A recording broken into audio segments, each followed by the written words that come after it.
Hey CDC, how are you? Good, yeah, man. How are you? I'm good. What'd you think of my article? Great article. Yeah.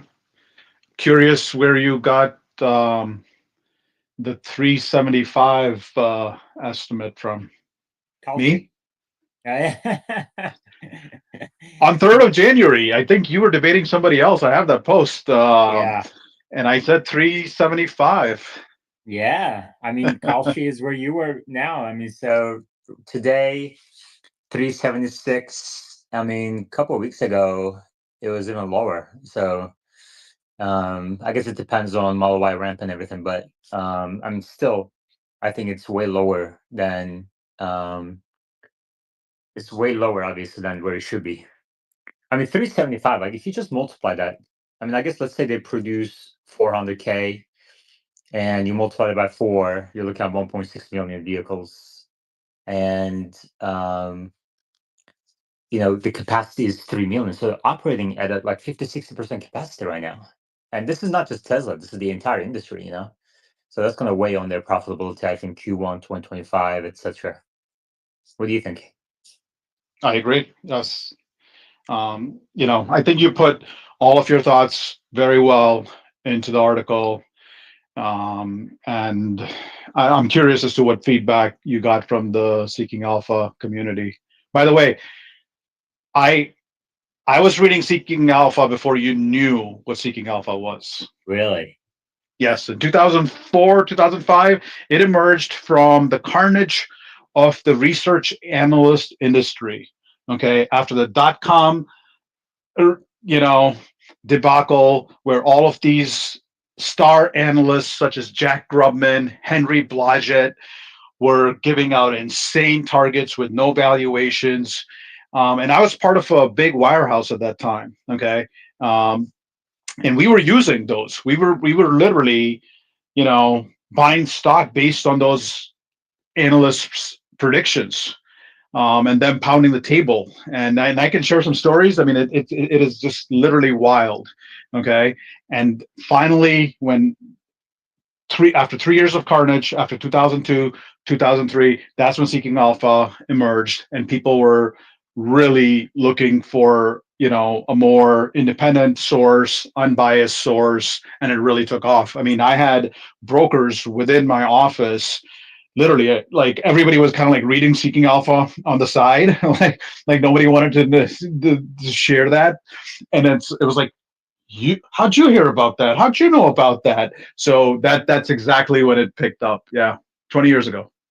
That's interesting. Yeah, I didn't know Seeking Alpha even existed at that point. I mean, I wasn't even in US. Actually, yeah, I wasn't in 2002. I wasn't in US. I came here in 2003, and I think I probably first started reading Seeking Alpha in early 2010s, and I published my first article in 2016. And I wrote heavily 2016, 17, 18, 19, mostly bullish Tesla articles. Got a bit of a following, and took a break. I wrote again earlier last year, took a break, and now published this article because I think the fundamental value of the Tesla stock right now is way lower where the stock price is, I think. So I want to kind of dig into Tesla Energy, like I said in yesterday's space, and I did that in that article. I looked at the price per kilowatt hour, which has come down, almost halved in the last year. In 1 year, price per kilowatt hour for mega packs have halved. And I explained why I don't think Tesla Shanghai factory isn't going to be a profit driver. So it's all in the article. I would highly appreciate it if people like and repost the article at the top of your screens. Highly appreciate if you like and repost, and leave your thoughts of the article too. So, but these are the reasons why I think Tesla stock is going to be $100 per share. Did anything stick out to you, ACDC, in the article? I think kind of like what we were talking about yesterday, where you were able to focus on the margins, which everybody has kind of forgotten about, and also the impact of a potential credit going away can negatively impact, effects of it. So I think that was really good, because I think people are not focusing on that, and when it kind of like brings everybody back to reality, like, oh, wait a second, like, wow, like, what do you mean, like, they're not going to make money anymore? And yes, I that's mean, the fact. forget So making money. I think the gross margin could be negative without those it's, credits.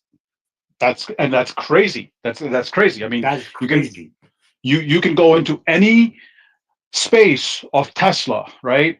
I've been on a few myself, and I like to, because I like to hear all aspects of it, and especially on the technology side. I'm like a tech geek when it comes to a lot of those things, and I want to hear about those things. But nobody's talking about the valuation. Nobody talks about all of this stuff, and this is the reality. At the end of the day, the street can get carried away on its valuations and hype, but the reality is based on earnings and margins and next few years forecasts. So I really like how it's a reality check. So yeah, great.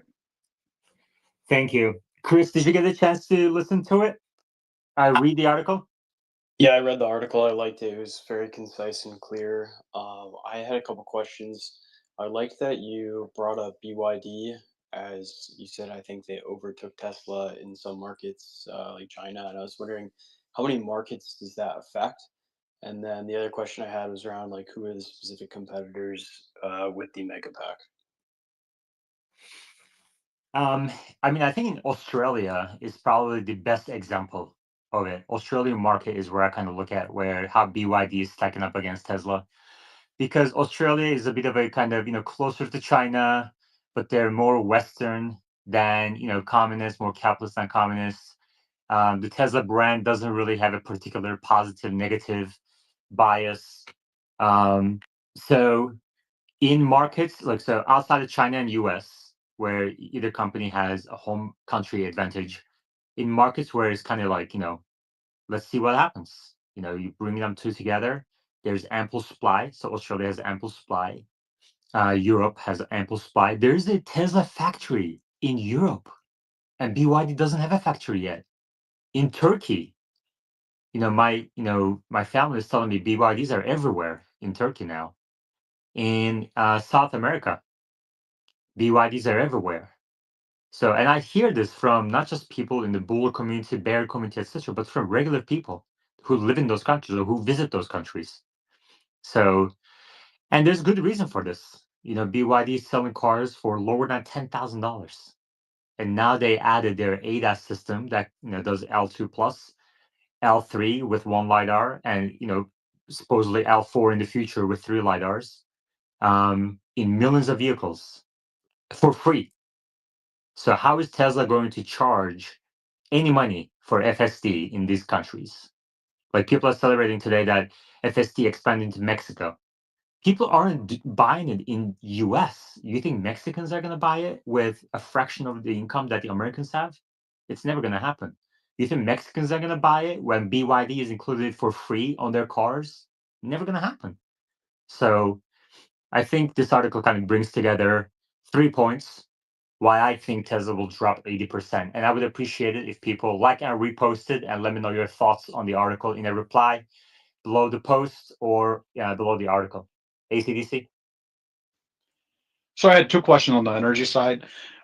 One, the 278 that you're kind of, or is the current cost right now, per kilowatt, is does Tesla break it down anywhere by region, or is that just a total? I would be curious as to if their margins have held up better in the U.S. as compared to, of course, China. And do you know the Well, they don't regional have any mega breakdown? packing. They don't have any mega pack installments in China. It's mostly US.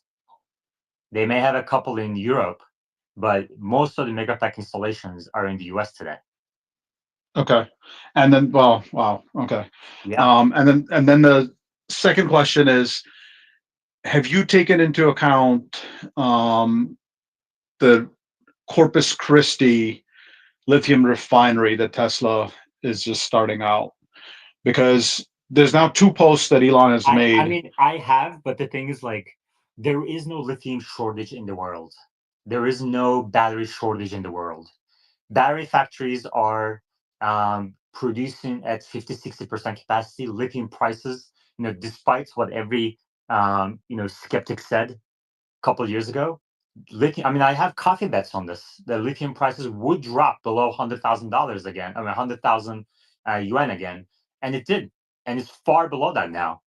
And these factories that CATL and others built are running at half the capacity.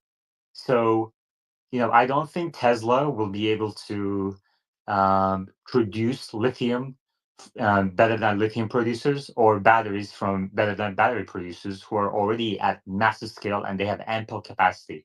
Like, it would cost CATL very little to ramp production back up, as opposed to Tesla building factories, production lines, and inventing some new methodology, which may or may not happen. So I just don't see how this lithium refinery helps Tesla at all at this point, let alone the fact that the demand for the vehicles isn't even there. So Okay, so I get it. So it can probably maybe bolster their supply chain, but the margins will not improve regardless of where they get it from. yeah, and Okay. then the one fact that people miss on Tesla Energy, that I tried to hint at in the article in one sentence, is Tesla Energy in China has no shot. It's dead on arrival. It's never going to produce any profits, primarily because megapacks are mostly battery cells. There's nothing proprietary about megapacks as opposed to the vehicles. That vehicles have a brand that people kind of know what a Tesla is, etc. There's some value associated with that, still with some portions of the country. But for megapacks, it's just about the numbers. And Tesla is buying battery cells from battery producers in China, and then turning around, putting its brand name on it, and trying to sell it, is going to try to sell it at a margin.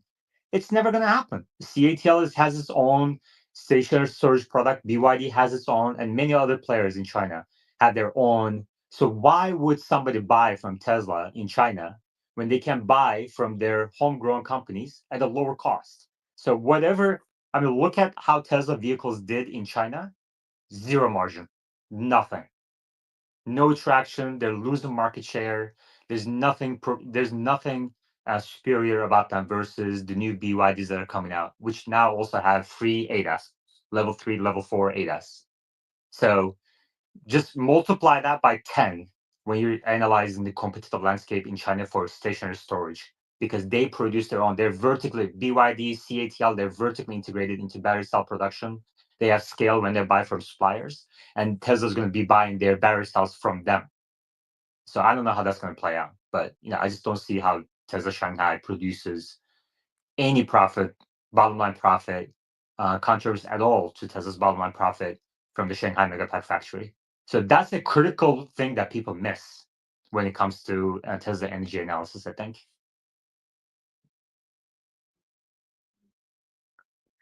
I think I the think you're yeah, go ahead.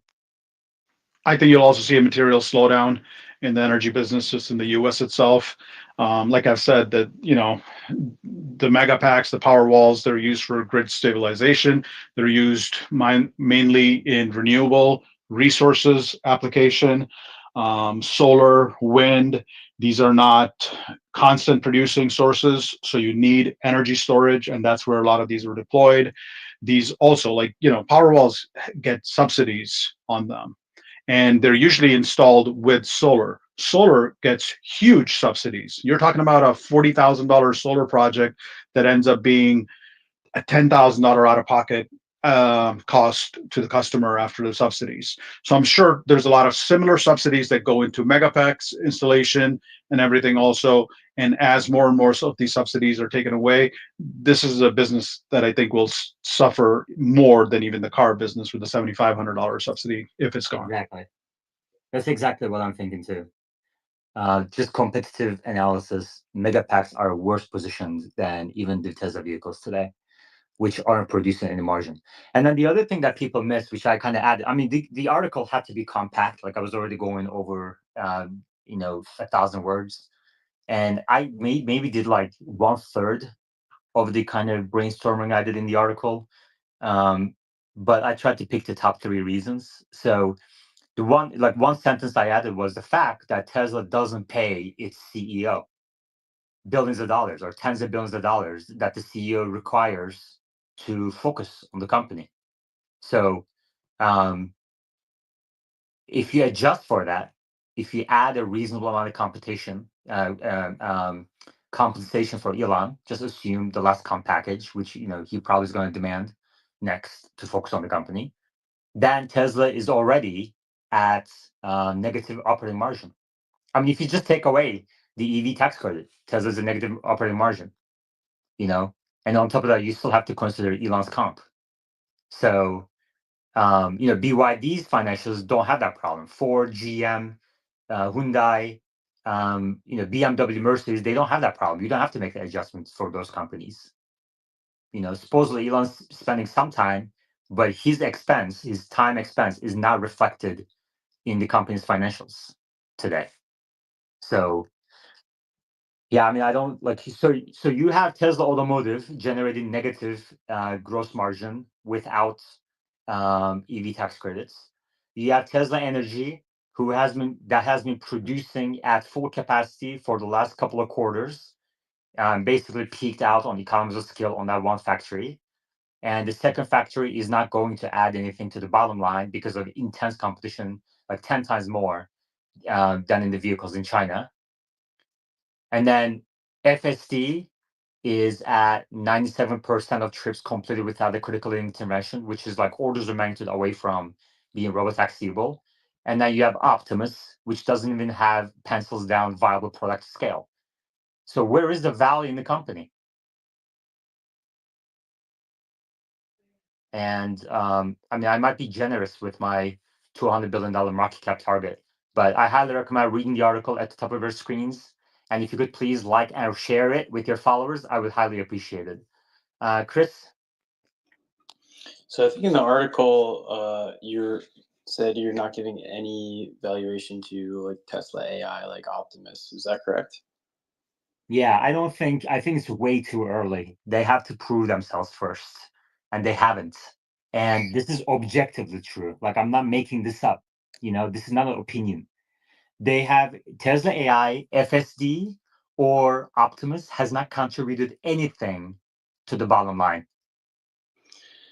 Yeah, I still think that, they've put 4 years of work into it. They've got some pretty impressive videos. They have a team, I think that's worth more than zero. Yeah, I think people miss the fact that all of these companies, all of Tesla's competitors now have ADAS that is just as good on the highway. Changes lanes, changes lanes, and navigates on its own, just like FSD does. I was speaking more about like the Optimus project. And some products, like legacy automakers, you can't take your eyes off. And they're increasing the speed limit where you can do that, the sections of the road where you can do that, and that's only going to increase. Waymo is already scaled to 1,000 vehicles. They're working on their sixth generation vehicle that will significantly lower hardware costs, according to Google management. So where is Tesla's FSD? Where is the Cybercab product? They're 5 years behind Waymo, and BYD is leapfrogging Tesla on FSD in China. So where's the value for Tesla AI? They spent billions and billions of dollars buying GPUs from NVIDIA, spent billions and billions of dollars developing Dojo in-house. As far back as 2016, they started. 2016, they started working on the Dojo project, spent billions of dollars. Where is it? They have achieved nothing on Dojo. So where's the value? Why should I assign value to Tesla AI today if they have achieved nothing in the last 10 years, objectively? Actually, one point you made was some automakers are letting you take your eyes off the road. That's actually a huge value add. That's one of the reasons that I sold my Tesla, was because I couldn't take my eyes off the road to do something like basic, like look at my phone. But I was really wanted to talk a little bit more about Optimus. Like, I think that it's unclear that they've produced something worth billions and billions, or Elon says trillions, right? But I think that it's worth, like, the Optimus project and what they've built so far, just based on the videos, seems like it's worth more than zero. Do you think Optimus is worth more than zero? Is that what you said? Correct. Yeah. I mean, there are many. So, tell me why Tesla will be able to build a better humanoid than the Chinese players, or Google, or OpenAI.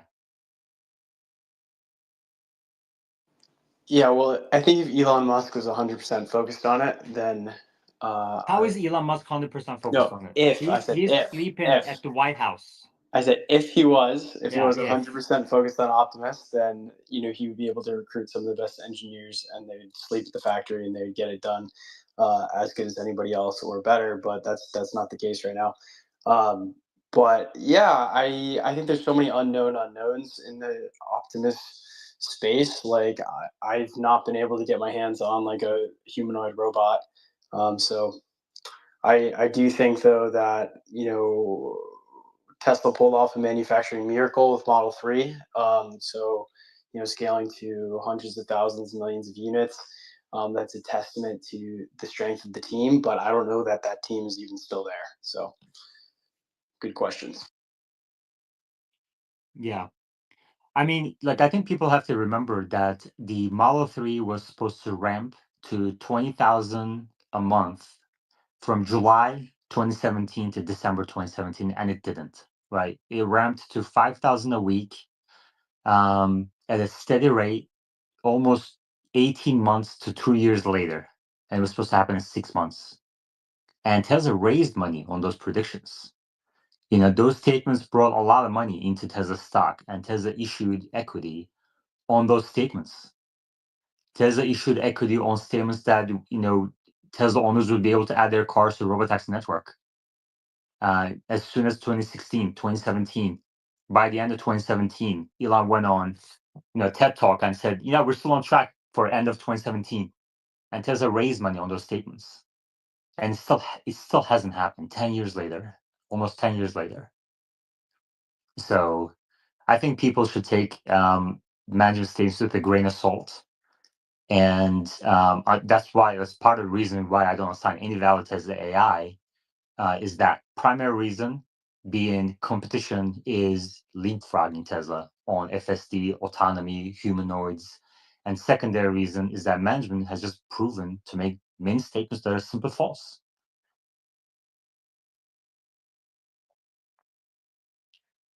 I mean, at this point, I kind of, Chris, I used to agree with their statement that if Elon was focused on 100%, it would happen, but I don't know if that's true anymore.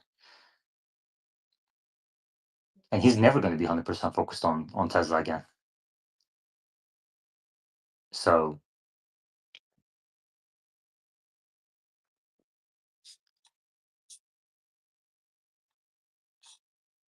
happy to take commentary, replies from people who have read the article.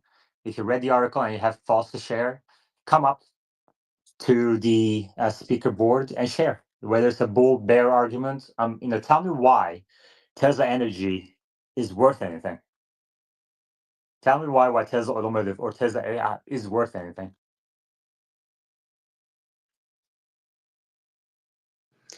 I think the humanoid space is interesting because we don't really have any humanoids like on the market yet. So all we can really go off of is like these videos we see from Boston Dynamics and Tesla and maybe Figure. So Chris, it's you're missing the point. Like, this is the mistake that a lot of investors in the US make. Like, investors have this domestic country bias, home country bias. People allocate most of their money in their home country, wherever you are in the world. But the fact is, Chinese automakers killed Tesla in China, murdered on every front.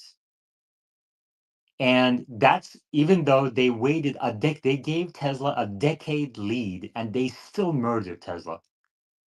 And they're not giving it. Tesla doesn't have a decade lead in Optimus. If anything, there are Chinese players who are already producing humanoids, and Tesla doesn't even have a final product ready for production.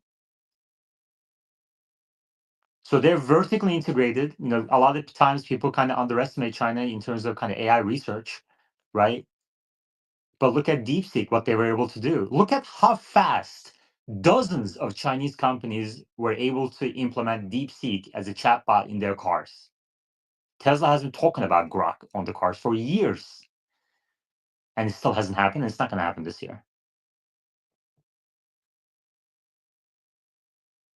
So I was looking at Unitree, the Chinese humanoid maker, and I like tried to buy a humanoid robot from them, and it was sort of like laughable communications, like over emails, like broken English and all that. So I think China's gonna have a hard time entering America with a humanoid robot, Well, just it as doesn't matter, right? It doesn't matter if it enters America or not, because United States with 350 million people is a fraction of the world population, fraction of the Chinese population. And if you add up the countries where China has a presence, Chinese players have a presence, you're talking billions of people. So look at how they're dominating South America.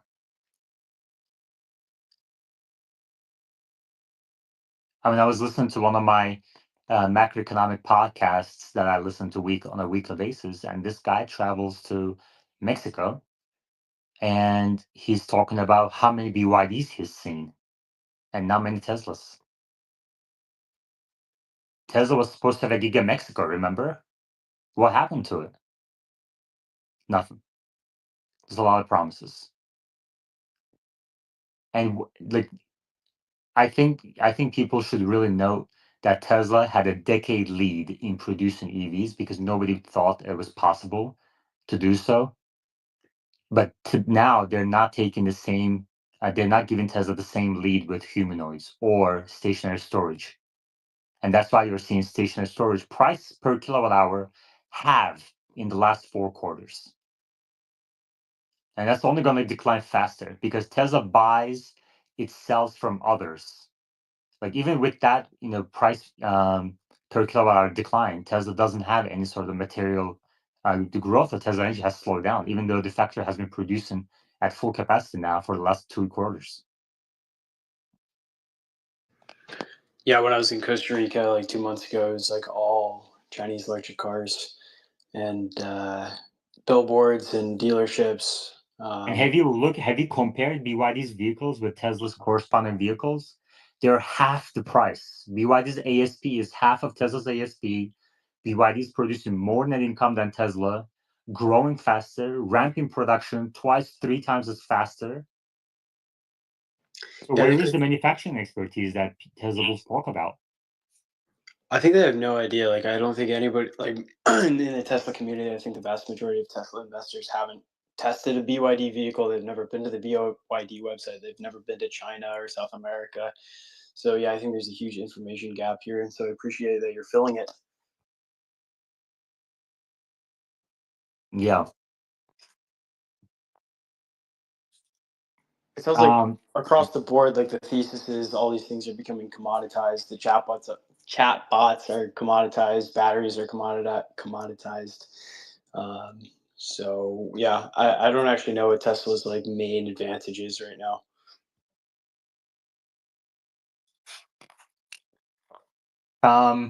so in the article, I talked about deliveries for Q1. I gave a Q1 warning. I think there's a possibility that Tesla might, I mean, Tesla, I think will drastically miss estimates in Q1, but there's a possibility that Tesla might actually produce a loss in Q1. And I want to dig into BYD facts versus myth a bit more in the article. I didn't get a chance to do it because it was already too long. Um, I didn't get the chance to talk about macroeconomics, which I wanted to do. And I didn't really get a chance to dig into FSD as much as I wanted to. But, we talk about these things in Tesla Spaces. But I would highly appreciate it if people took a moment to like and repost the article and let me know what you think of the 3 points I made in the article, why Tesla will drop 80%. ACDC? You just mentioned that there could be not just a miss on the Q1, but could also be a loss. How are you coming to that? I mean, I mentioned in the article that, with low capacity utilization, you have fixed costs allocated on fewer units. And the last time Tesla was producing or delivering this many, like this low, the last time Tesla's deliveries, quarterly deliveries were this low was in kind of mid 2022. But since then, Tesla's operating expenses and capital expenditures have surged. Depreciation expense and everything has surged. So, um, if you just look at Q1 of last year, that's basically the same number of vehicles. Tesla's ASP has declined significantly since then as well. So, I think it's very possible that Tesla will have negative bottom line in Q1 And are you talking about automotive or just overall? overall. I mean, automotive is not profitable at all. Like automotive is on the verge. I mean, if the $75 credit didn't exist today, automotive would have negative gross margin just like Rivian, which is incredible. You know. And then the other thing, ACDC, is that Bitcoin is lower today than it was on December 31st. So there's going to be some sort of adjustment to that as well.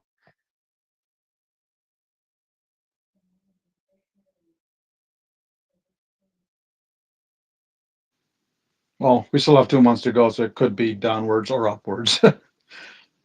Yeah. I mean, we're halfway through the quarter. Bitcoin can go up, of course. But then the other thing is in Q4, Tesla delivered 11 gigawatt hours of stationary storage, which I would think Q1 is going to be less than that. So you might see a bit of a kind of loss on scale economics there too. And then Q1 is already lower for solar generation and stuff, like more challenging, obviously, because of how much solar is generated in the winter months.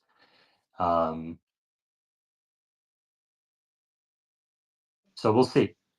Do you think there could be any projects that get pushed up in anticipation of the credits being taken away on the energy side? Wait, say it again. I'm sorry. Do you think any of the projects on the megapacks on solar is a very small part, but some of the megapacks projects could be pushed up in terms of their orders to take advantage of the credits, in anticipation of them being removed? I honestly don't think these credits are going to go away. I don't think Tesla can survive without these credits, and I don't think Trump is going to kill, his biggest money bag, basically. You're saying all credits, all energy credits. I'm not talking about just the $7,500 credit. I'm talking about all energy credits that he's going to keep them. Yeah, I think he's probably going to keep them. Tesla can't survive without these credits. Right, but it's not just about Tesla. There's a lot of other companies that utilize those same credits. Tesla is a great company, which was profitable without them, or at least was on a path.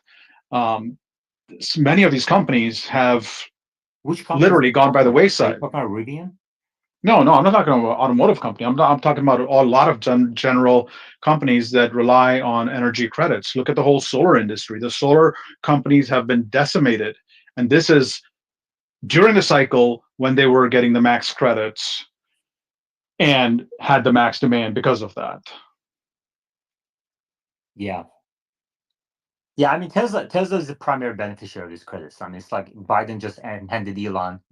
Biden handed Tesla billions of dollars, which went to Elon's, stock-based compensation, basically. So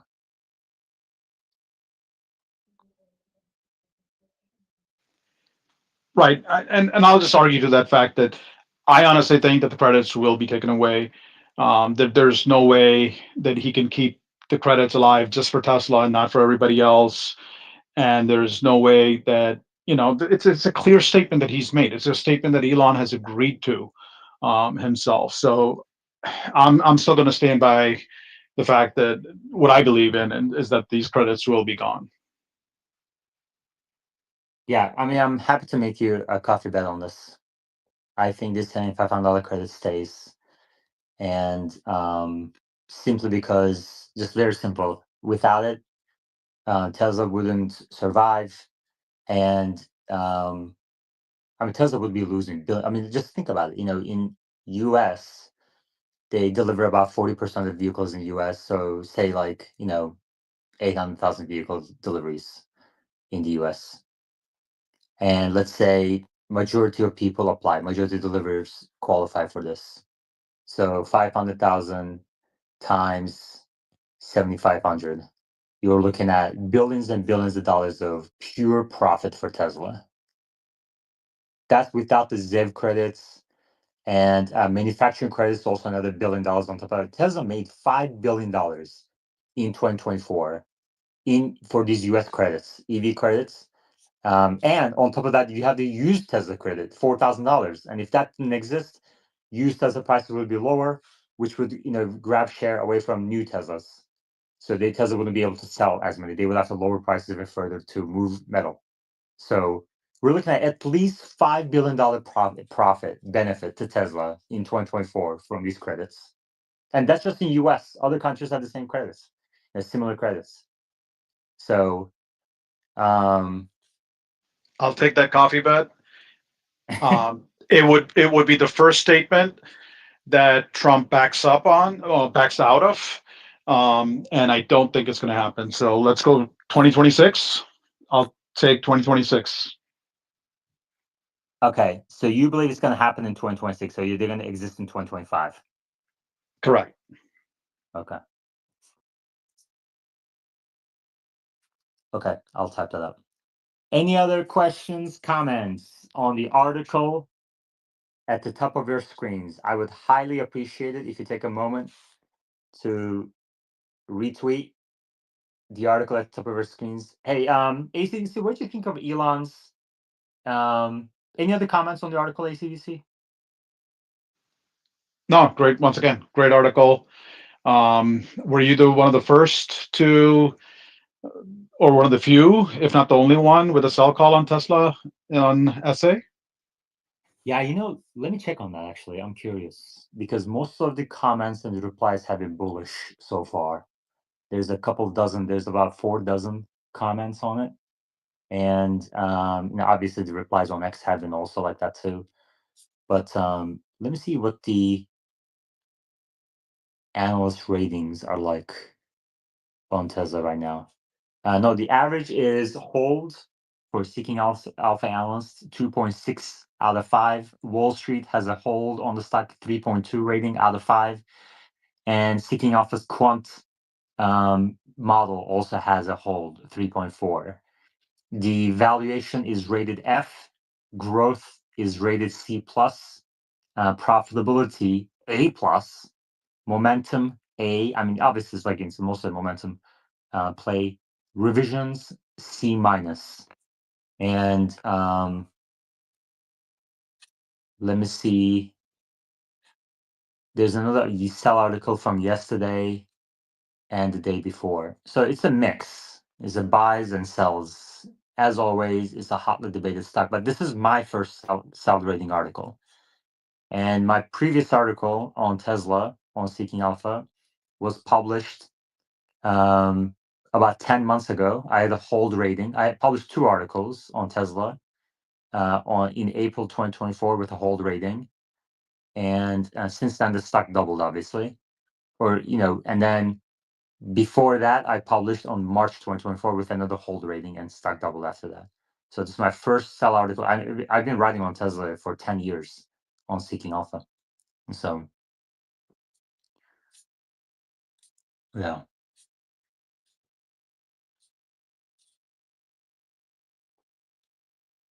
$1.4 billion in manufacturing credits. Did you know that? I found it out in research for this article. That's crazy.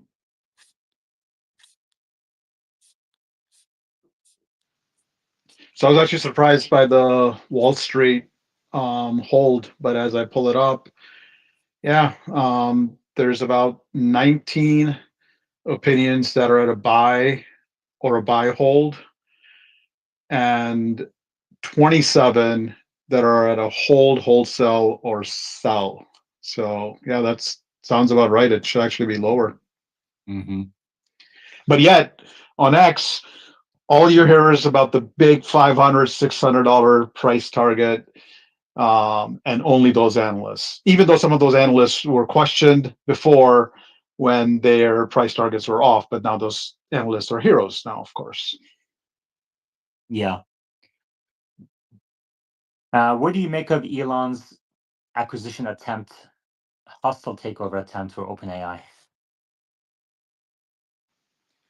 I think he's semi trolling Sam Altman and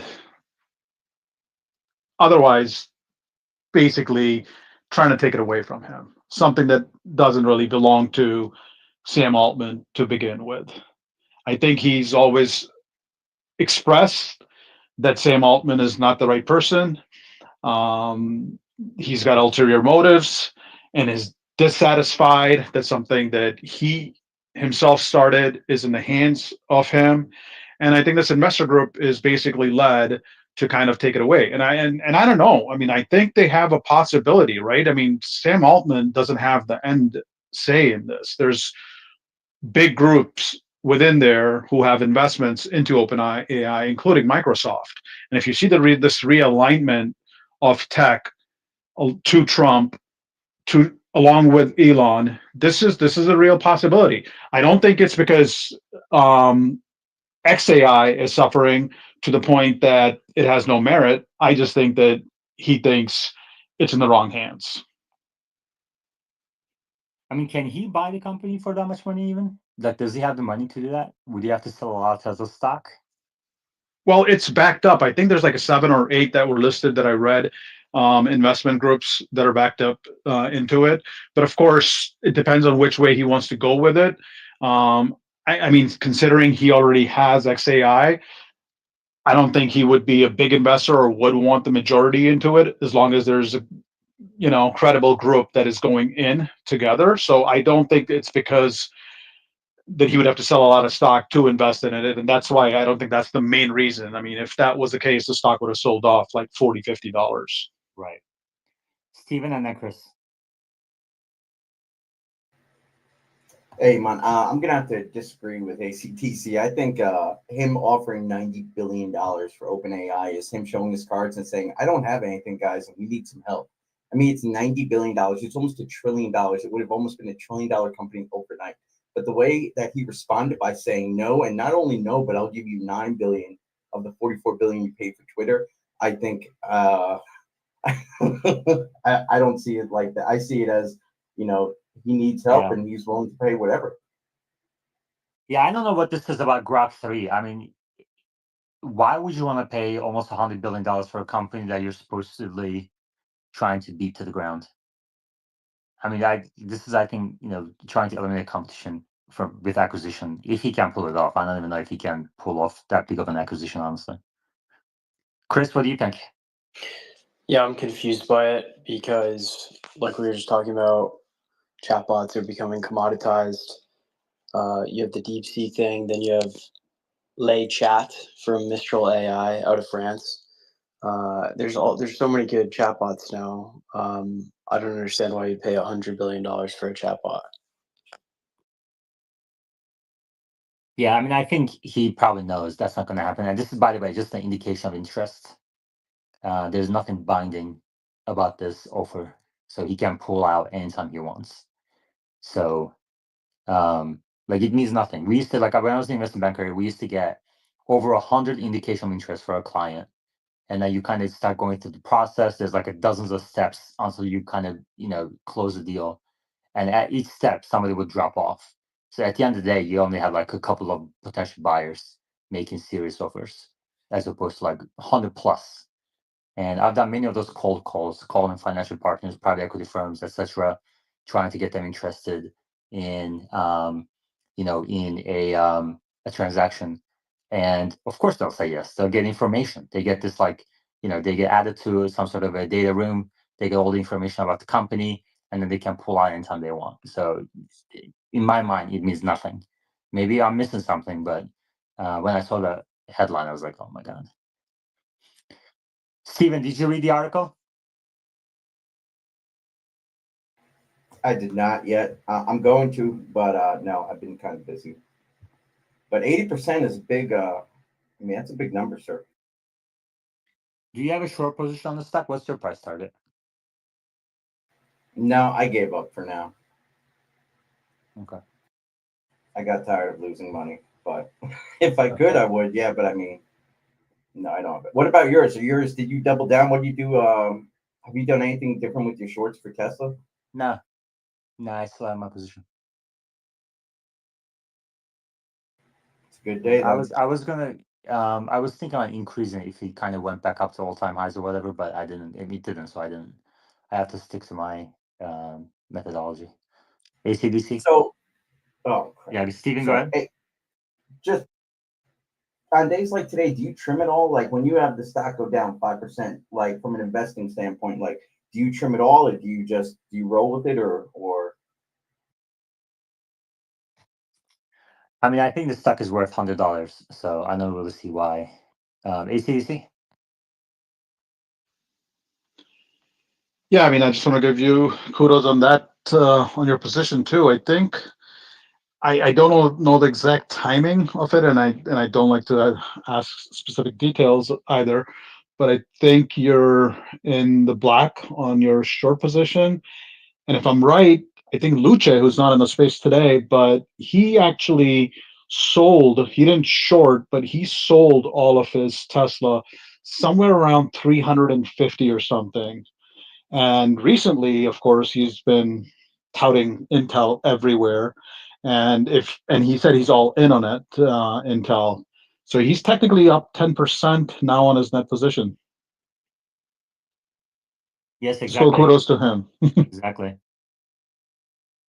Yeah, the first time I shorted Tesla was a small position, and I said so when announced it, and it was at 350, and I kept shorting as it went up. So my average is somewhere above 350. Chris.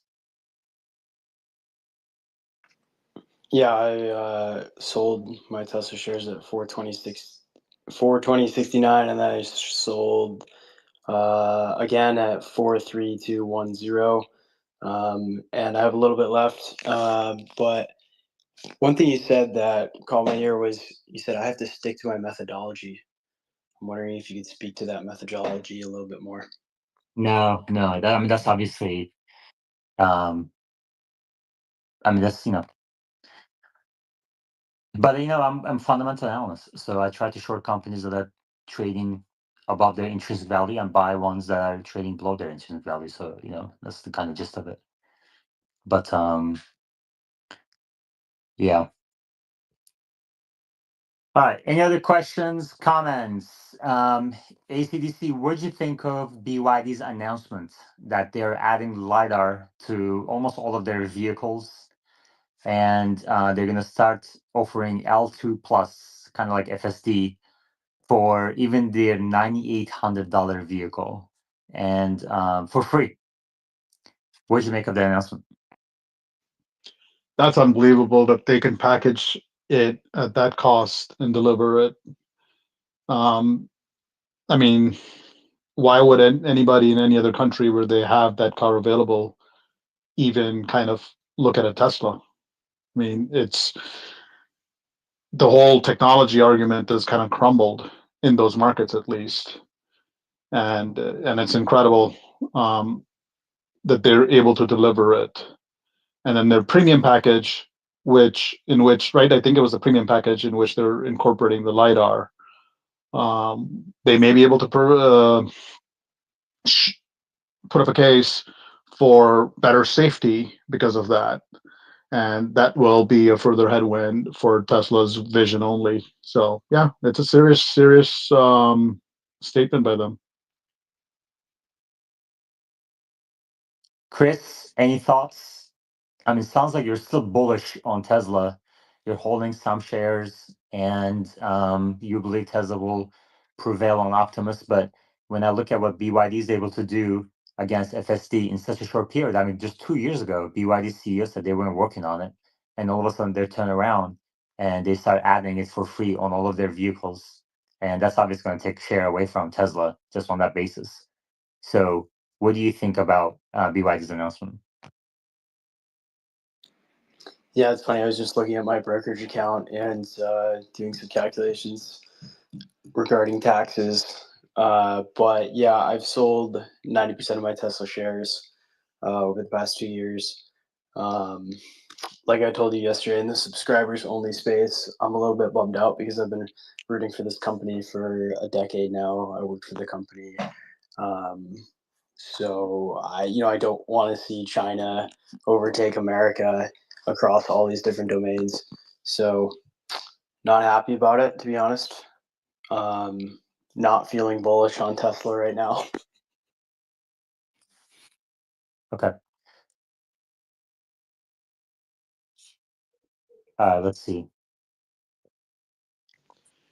Does Henry have a technical update on Tesla at all? Yeah, he's been spot on. I'm, I mean, it's way below its 50-day average, so traders have really given up on it. I called it, when it AC, was, can I ask you something real quick on yeah. BYD? So BYD's Eye of God is now free on all BYD cars, including ones that cost less than $10,000. And BYD delivers more EVs globally than Tesla does. BYD makes more money than Tesla and is growing faster than Tesla. And BYD is also vertically integrated into battery production. I mean, so much so that Tesla buys its batteries from BYD for Europe. And BYD market cap is 128 billion. Why should Tesla be trading at 10 times more than that?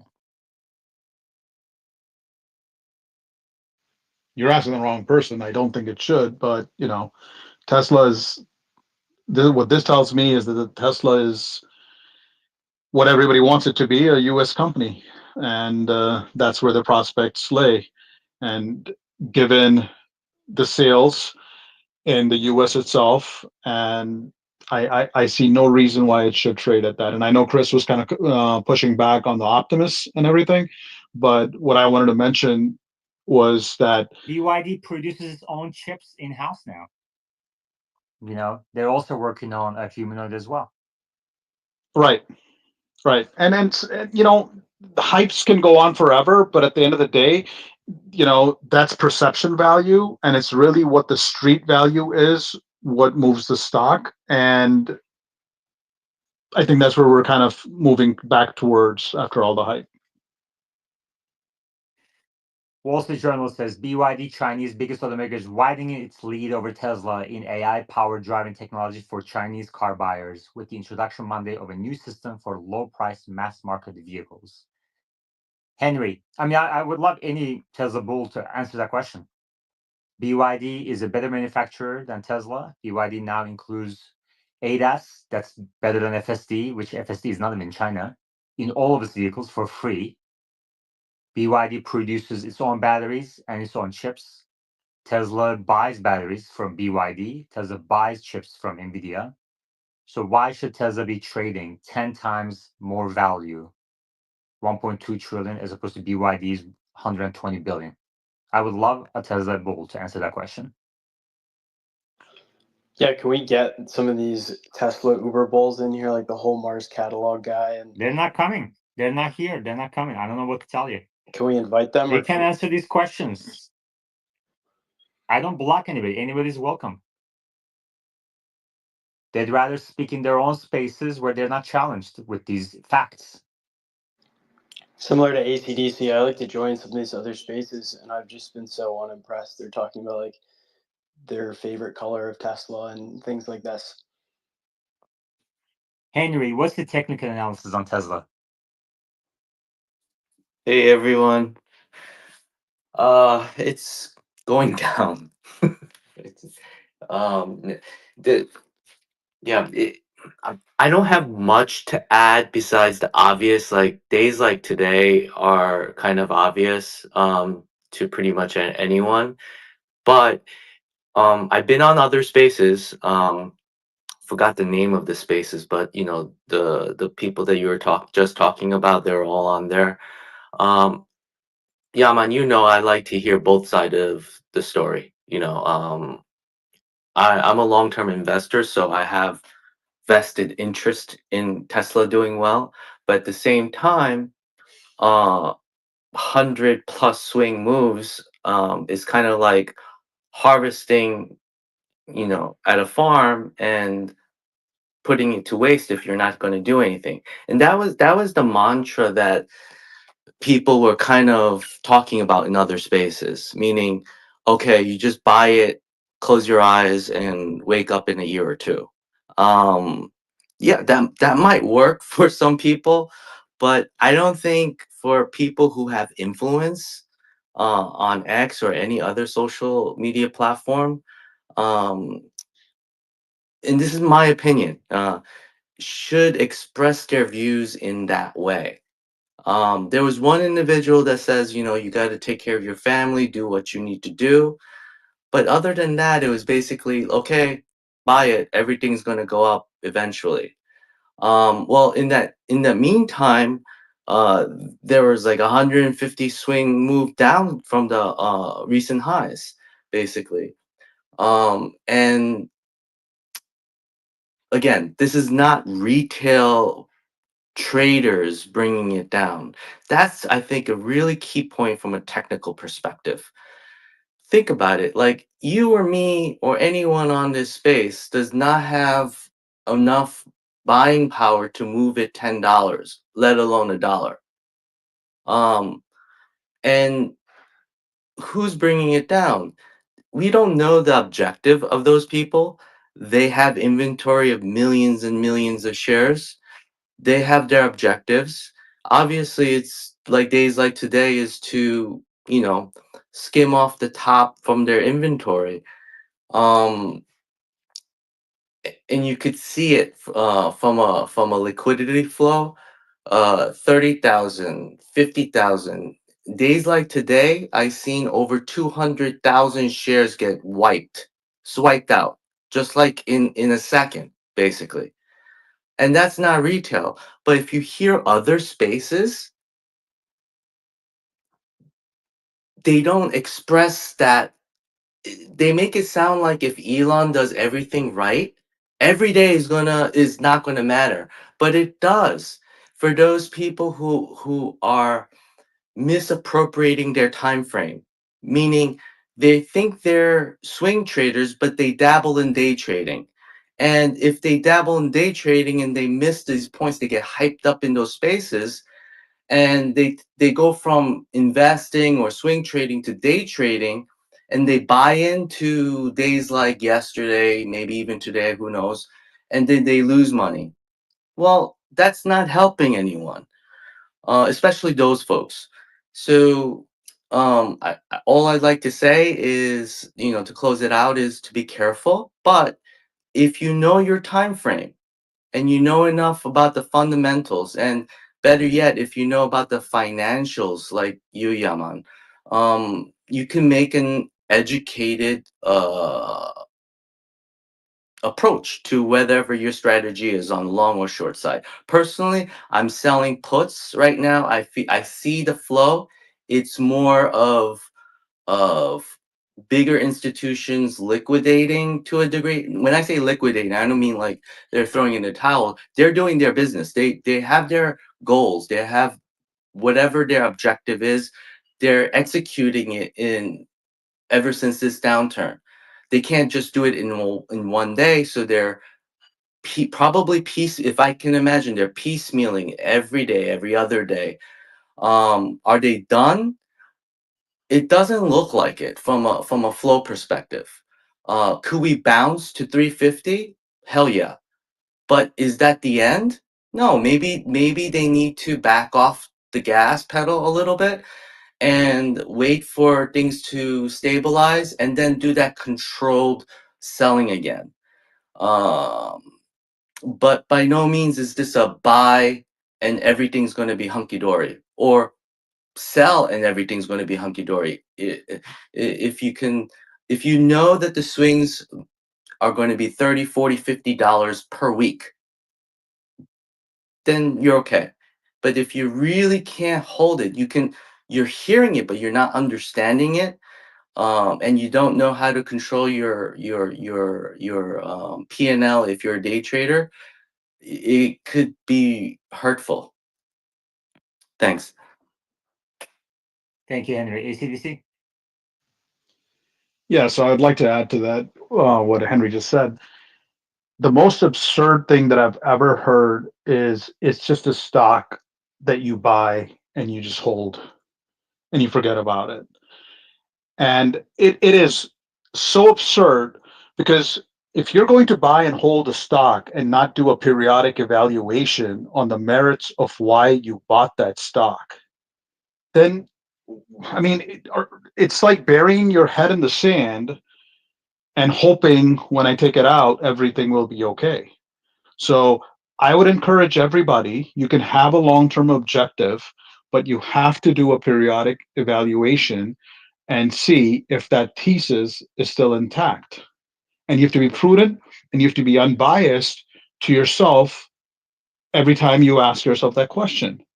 Because otherwise, guess what's going to happen? If that thesis just doesn't play out, you have actually lost on all the selling opportunities or opportunities to reduce your position in the meantime. And now you're stuck with a stock that produced you zero results, a lot of negative results. So it's the most absurd thesis. And please, just like you, everybody participates. Like I go into some bull or influencer spaces, I would call them, right? And I listen to some of those sides too. And I am here listening to a more realistic side. So listen to all sides of it, but you have to be unbiased. When the stock was at $482, you know what the space, and this was a big space, it was a huge space that day. It was like five of the top most influential people in the Tesla space. Guess what they were talking about? They were talking about when is the next split coming? Nobody was Yeah. talking about, hey, what, can we take a little bit off the top? Maybe I'm going to sell a third of my position. This would be a good time to take profit. That's what prudent investors do, and nobody ever will advise you if you only listen to do that if you only listen to one side. So, Stephen. Yeah, my question was for Henry. So, just when you're looking at the flows that you were mentioning and all that, does it matter, like for a company like Tesla, that's like in some people's opinion completely detached from reality? Does that change how you look at those flows and those order flows when just for a stock that has a much higher PE than others? Is what I'm wondering. Yeah, that's a great question. Every stock is has a slightly different character. I don't know if it's really the algos that are customized for each individual underlying security. I don't know if it's the market maker that's a basket is handled by so and so and another team handles others, but you have to look at it. You have to get used to looking at certain securities in order to interpret those flows. If you just look at it, it's just going to be numbers a lot of the times. Like days like today, you will see that Tesla, that if I had to put, like, if I had to imagine myself being a market maker, there were times on each 30, let's say a 30-minute time frame, uh, they would spend, let's say, 100,000 shares worth of Tesla to push it up, meaning uh, to stabilize the stock, and then subsequently sell about 1.52 million shares. So um, when you have those type of distribution days, the flow kind of helps you say, hey, um, you know, if I'm going to go on the long side, I'm not going to go in now until the flow kind of subsides. If I'm going on the short side, you want to see at that juncture where you see the price moving up and then drops back down below that buy side liquidity kind of trap. I Yeah. hope that answers your question. Henry. Yep. Hey, hey, Sorry, Peruvian the other Henry Henry. here. The other Henry, yes. I was just gonna add to that technical analysis talk. The stock has bounced off the 100-day moving average quite a few times. Since it started this bullish run before the elections, the 100 day seemed to be the place where it made its lows. So you guys should take a look at that, and that's where we are right now at 330, I believe. So it touched it today again. Um, and I personally I believe this is all. The big move was driven by a lot of call buying. Dealers had to go buy stock because the gamma was just Stock through price the roof. manipulation. Yeah, I mean that's manipulation right there. Trying to use zero data expiration, Short term, uh, even long 0 days to term. expiration calls, weekly calls basically, to get market makers to push the stock higher by manipulating the stock. That's what it was. For sure, that was a huge part of it. Like I would say, there was but it's all like sentiment driven, right? Yaman, like the sentiment flipped. Everyone went out and got calls, got long dated No, the calls, short sentiment dated flips calls. because the price is moving, not the other way around. They manipulate the sentiment with zero DTE call Mm, options. We've seen this many times on Tesla, and that's nothing. It was the same thing. yeah, yeah. Well, zero. Regardless, like what's happening now is you got the reverse happening, right? It's the price actions going down. There's a lot of Elon is a bad guy all over the news. Sentiment is weak on him, so Actually, the sentiment is basically is pretty like the pricing is pretty moderate at this point. There's nothing um, absurd about it one side or the other. It's kind of normalized. I would say the sentiment is still a little bit bullish, frankly. Um, so this is not a over exaggerated move to the downside. This is just basically giving up half of what happened before when the fundamentals failed to keep up with the move. FSD fails to go wide to majority of the cars. It still hasn't. And back in September, Tesla AI team was talking about how they're going to roll it out wide in October. And that at that point, I said it's not going to happen until spring. And it still hasn't happened. And to 5 times, 10 times improvements still haven't happened. And in the meantime, Waymo is expanding into Austin, next Atlanta, and then Miami. They're working on 6th-generation vehicles that will drastically lower cost of their vehicles, production cost of their vehicles. And when Tesla bulls are going on spaces and talking about how LiDAR isn't going to scale, you see BYD rolling it out for free on millions of cars. So clearly, there's a disconnect between the Tesla bull community and the facts. Yeah, but lidar is only going on the Not luxury. true. Not true. God's Eye A is going on their luxury brands. And by the way, you are wrong that their volume isn't as it's only as low as some sort of like a roadster. I think you said. Um, another model of that brand under BYD actually sells for $100,000. So this is like a Model X hardware 5 level already rolling out, and hardware 4 is like hardware 4 level ADAS system is free on their mid tier, and then the cheaper vehicles and when we say cheap for a BYD, we're talking less than $10,000 is going to get level 2 plus, basically FSD for free. Mm-hmm. Yeah. I just read what you had posted on that lidar, and there was some comment you posted, and it only mentioned that the lidar was going on the high end luxury. No, that's 3 lidars going on the high end, and then there's 1 lidar on the God's Eye B, and then God's Eye C, which is the level 2 plus, is going on all vehicles, just cameras only, even including $9,800 BYD for free. But is it millions, like millions of vehicles that are They getting produce lidar? millions of vehicles. I don't know if this is news to you, but BYD produces more EVs, BEVs, than Tesla. No, They I are mean on the top lidar. 5 automaker in the world when you include their hybrids as well. Yeah, yeah. I meant just like with lidar, like millions of cars with lidar with BYD. That's something I didn't know, but Okay, I'll look Chris? deeper into it. But oh, I wanted to make one more little comment on the power generation, Yeah, if go ahead. possible. Yeah, I mean, I think there's going to be battery storage. China is gonna buy up all the battery storage for the next 5 years that Tesla makes or anyone else in China makes.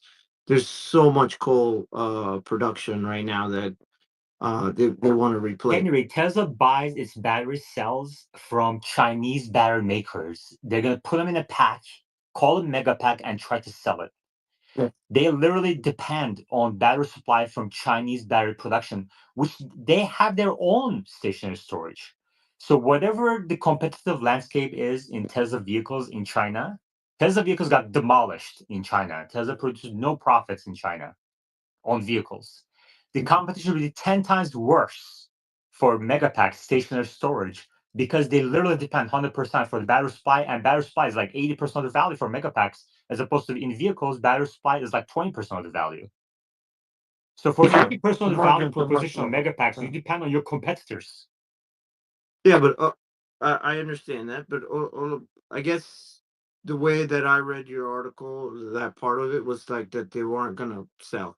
They're not gonna sell their No, they're capacity. going to sell, they're going to make revenues, but profit margin will not be there, just like in vehicles. Right. It won't be as high, but they're definitely gonna sell their capacity for the next like 5 years. That's what I'm saying.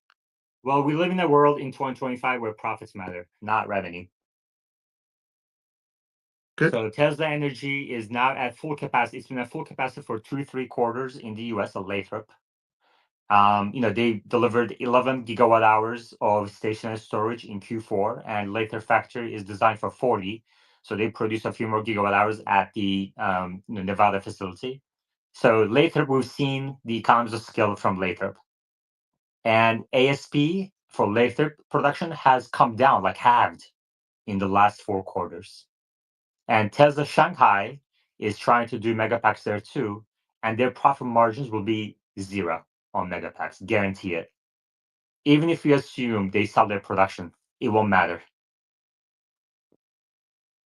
Yeah, but look for BYD or whoever's selling. There's Chinese brands that are selling here in the U.S.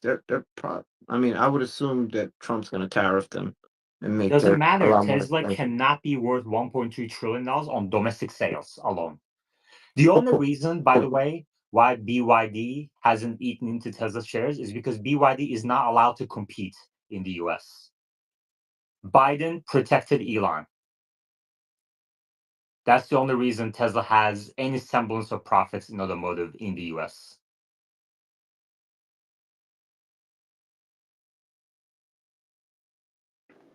All right, so Tesla's not a buy, and I don't think anybody here is investing in BYD, right? No, I don't have a buy on the BYD, although I did publish an article on BYD about a year ago and recommended a buy on the stock on Seeking Alpha as well. Actually, I think that was a hold, but anyway. So my last time I published article on Seeking Alpha was in April 2024. I signed a hold on Tesla.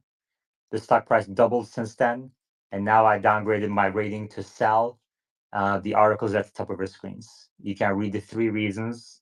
There's about 10 reasons why that is, but the article is getting just too much. So I'll publish another one with the rest of the reasons. I would love to hear like more about companies that are buys right now. Yeah. Yeah, I'd love to too. You should publish an article. Yeah, I'm doing a deep dive into Amazon, still figuring out what I think is a fair valuation. Yeah. Okay. Anything else we're gonna talk about? Anything else? If nothing else, I would appreciate you all on your way out, like and repost the article at the top of your screens, please. And let's see, Tesla stock is down about 6%. Overall markets, Dow Jones flat, Nasdaq, S&P 500 flat, Russell 2000 down 0.9%. Coca-Cola up 4. Shopify, I think, had some good results. They're up about 1%. Apple up 3%. Humana down 8%. Fidelity National down 13%. Yields are up a couple basis points. Oil is up 1%, $73 per barrel. And Powell had a testimony today in the Congress. I didn't see any headlines that would indicate that he said anything new. It looks like there's no rate cuts coming anytime soon. And then small business optimism index was lower than prior. I'm gonna actually dig into it a little bit. Henry, go ahead. Yeah, no, I was curious if you've been increasing your shorts on GM, Ford, or those guys. I didn't short Ford. Okay. GM small position, kind of immaterial. I increased my Tesla short on the way up. Haven't done much on the way down. What else? Nvidia is a short position for me, and then Carvana and Axon, and just a couple other short, small positions. But you know, I'd rather be a bull on Tesla, but it's not even close to intrinsic value right now. So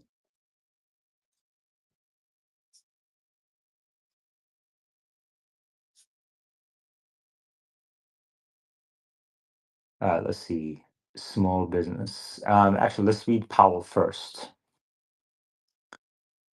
Federal Reserve Chair Powell said the central bank doesn't need to rush to adjust interest rates, again signaling that officials will be patient before lowering borrowing costs further. With our policy stance now significantly less restrictive than it had been and the economy remaining strong, we do not need to be in a hurry to adjust our policy stance, Powell told the Senate Banking Committee Tuesday. Interesting. Henry? Yeah, man. This is probably your arena. You just mentioned about interest rates and Powell making commentary that he's not in a rush to cut them. I've been looking around interest rates for car loans, home mortgages.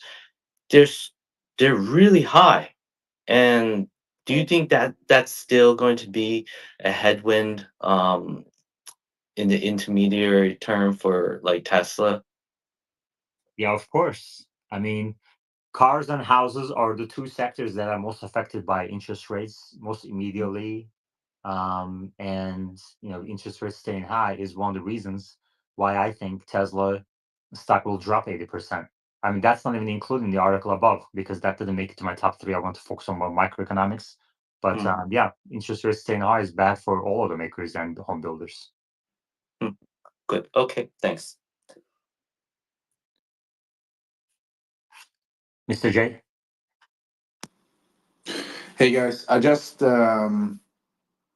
was wondering regarding do we know why Tesla stock is down today? Um, BYD's stock has increased quite a bit in the last few days.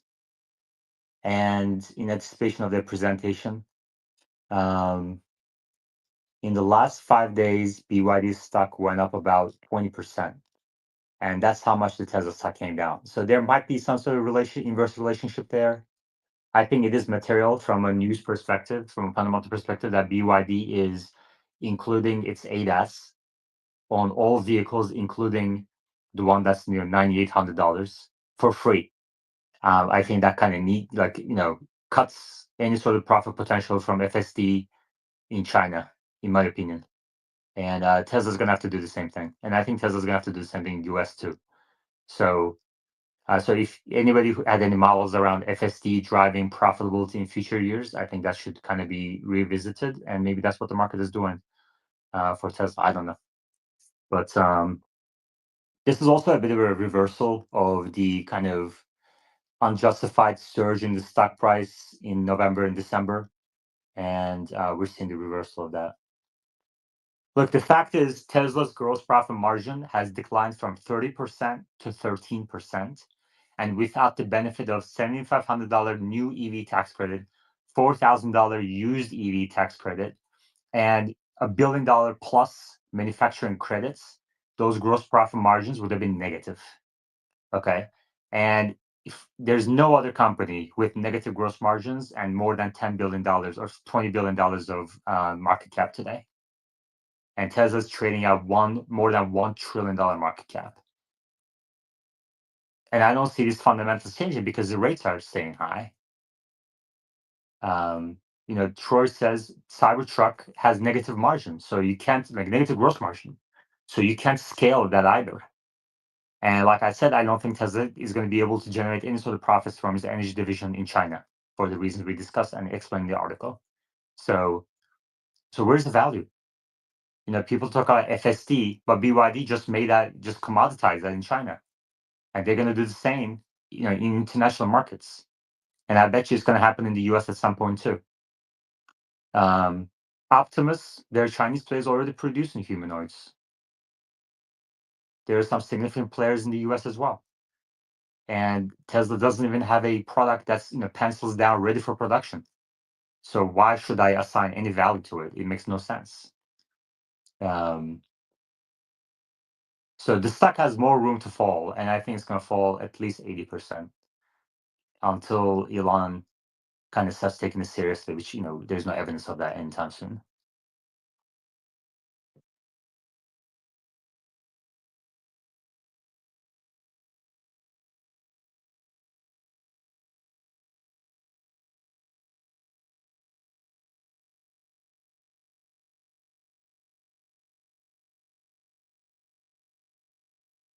All right, some of these headlines. Vance will meet with Ukraine's Zelensky. Ken Griffin says Trump should embrace regulation light for crypto. Russian military jet intruded into Polish airspace on Tuesday, Polish armed forces say. Tariffs would further dull competitive edge of the US, according to Ken Griffin. I agree.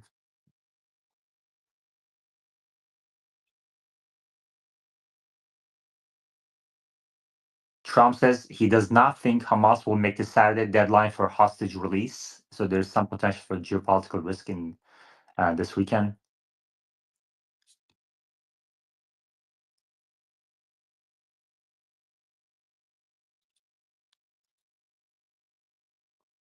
Ken Griffin says thank you to Musk for government spending cuts. Griffin says Trump can't make tax cuts happen with current spending.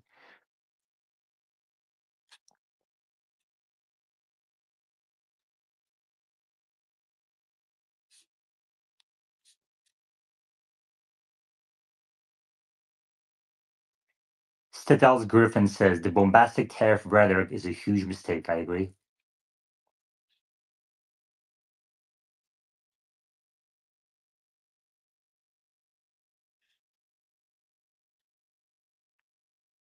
Powell says a sharp increase in M2 money supply might cause some inflation. That's new information. Never heard him talk about that before.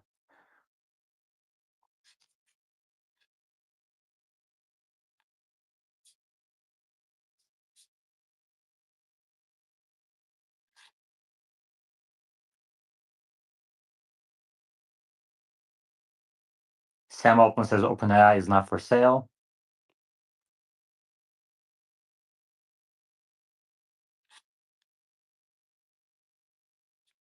Powell says even after mortgage rates come down, we'll be faced with high insurance costs and high material costs. Yeah, he's actually sounding pretty hawkish here on these headlines. ACDC, did you get a chance to watch this at all or no?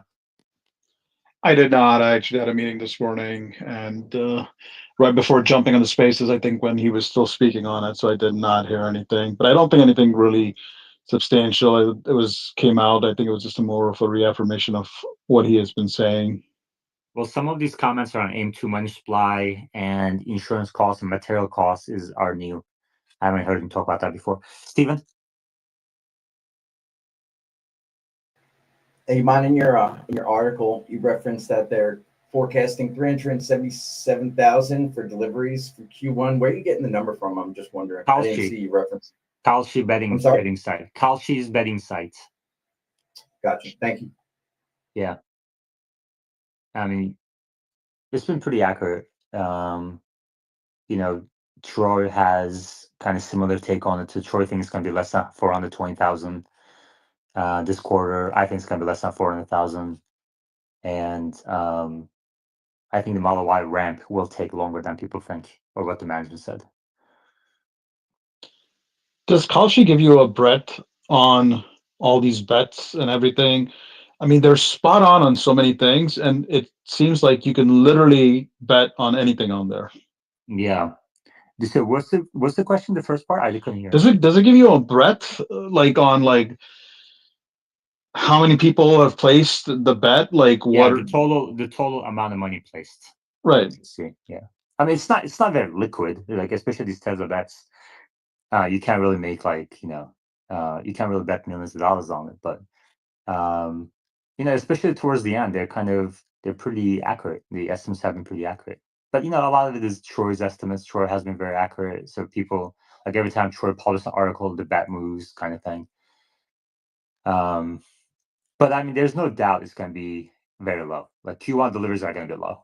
Tesla has very limited inventory going into the quarter. We've seen used Cybertruck prices come down very rapidly. We've seen Model 3, Model Y used prices come down rapidly. Inventories are surging. Model Y production will have to ramp. People are less likely to buy old Model Y at this point. So it's going to cut into Model 3 sales, the prospect of this new Model Y coming up. Yeah, I mean, there's a lot of reasons why Q1 is going to be challenged. So I talked about the Q1 profit warning. Like, I think it's possible that Tesla may not generate a profit in Q1. So that's explaining the article.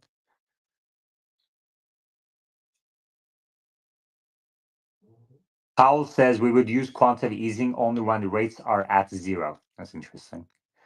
I don't think he said that before either.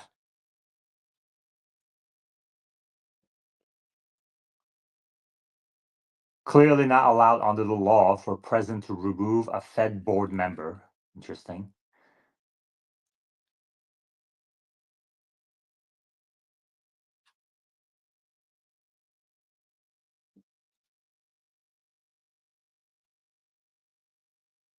Powell stands by previous comments that countries that have free trade grow faster. Okay.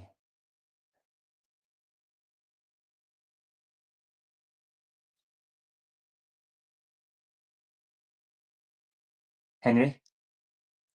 Hey, I'm not sure if anyone here knows about FSD, technically speaking, but I had a very curious question. I just got the 13.2.7 today, and I was testing it out earlier, and then it made me remember about the whole crash, the Cybertruck crashing into a pole, and some commentary by a person well known on another space talking about it may have been BYD, but I'm not sure that they have so many different form factors and to I don't know what the correct verbiage is, but to have that the AI machine learning um, be as efficient and less complex as Tesla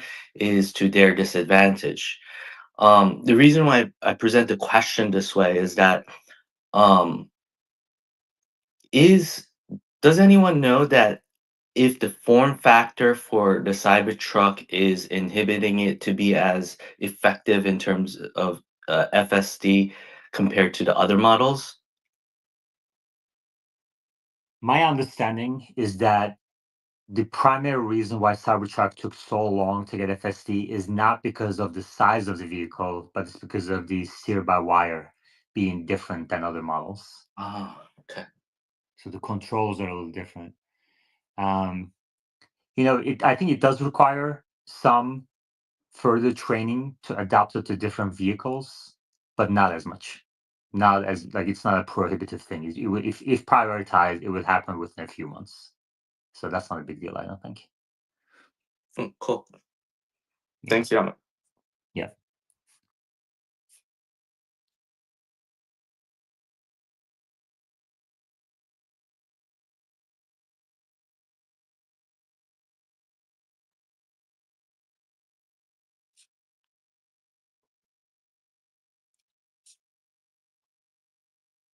Ford is seeing a lot of cost and a lot of chaos on tariff companies, according to the CEO.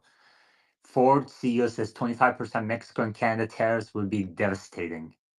Ford gets most of its aluminum and steel from U.S. sources, company's CFO. I mean, like, the other thing, I think the other mistake that people make is, let's say, they place 25% aluminum steel on Canada, Mexico, all imports of the aluminum steel. That doesn't mean companies who buy domestically don't see any price increase. In fact, in previous times this has happened, domestic players just raise their prices as well, pretty much just as much. So to the extent that Tesla produces vehicles in US and not get parts from Canada, Mexico, whatever, which they do, but Tesla's going to see the same pressures from these tariffs that Ford and GM do. Stephen? Hey, this is another FSD question. I dropped the video in the chat. It's a Cybertruck traveling on a country road, tries to, for whatever reason, turn into an oncoming car. The driver wasn't trying to turn, he was just going straight. And I was wondering if anyone could speak on that as to what may be occurring. I mean, I don't know enough about FSD. I've realized that now to even guess. Yeah, let me get back to that. ACDC, can you pull up Ford's stock price chart and let me see where you're seeing? This is really weird pricing action from Ford right now. It's like stuck all day between 920 and 923, 924. So we're literally a couple cents the entire day. We're talking tens of millions of shares. So hundreds of millions of dollars trading in this 920 to 924 range. Mostly 921 to 923. That's wild. That's a really weird price action for Ford. Well, it took a big hit Uh-huh. recently after the earnings announcement, and I think it's basically kind of like, yeah, it's trading hands here and there, but it's also trading at 6 times earnings, right? So these stocks tend to like bottom out here, and I think that's I why. think my guess is that somebody is trying to prevent the stock from falling and just basically collecting every single share sold at those prices. Like they decided 920 is the bottom, and that's it. It's not going to go any lower. I agree with you, Yaman. I was trading actually Ford on earnings after hours, and I haven't looked at it since then, but I know what you're talking about. Uh, Whenever it barcodes like that, it's not retail traders. Again, I say it that way, but it's market makers kind of putting guardrails in. Yeah, exactly. It's really weird. And what happens if that guardrail breaks, Henry? Oh, they reload. Yeah. Mr. J.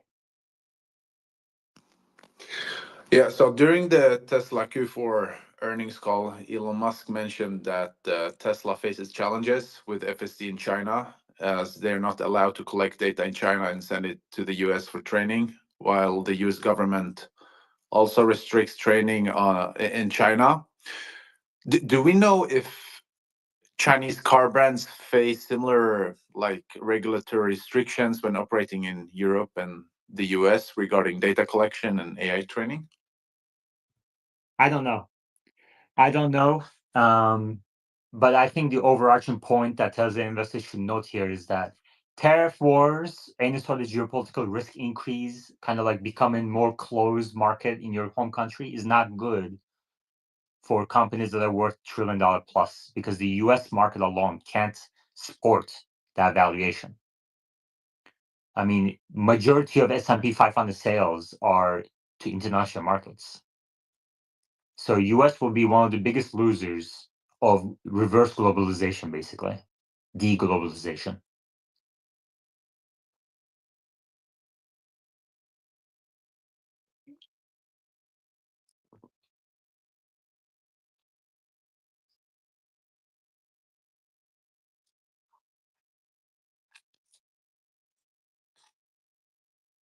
All right, let's see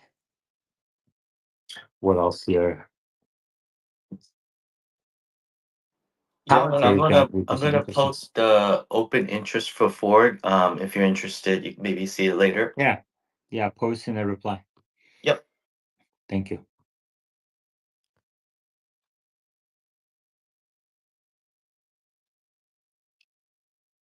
Ionic is down 5%. Palantir down 3%. Ford, I think, I mean, this looks a very fragile stock to me, but what do I know? Trading is done by thing. Ask Henry. GM, in the last couple months, GM has gone from more than $60 to $46, so that's a 23% drop. That's another 7 PE company.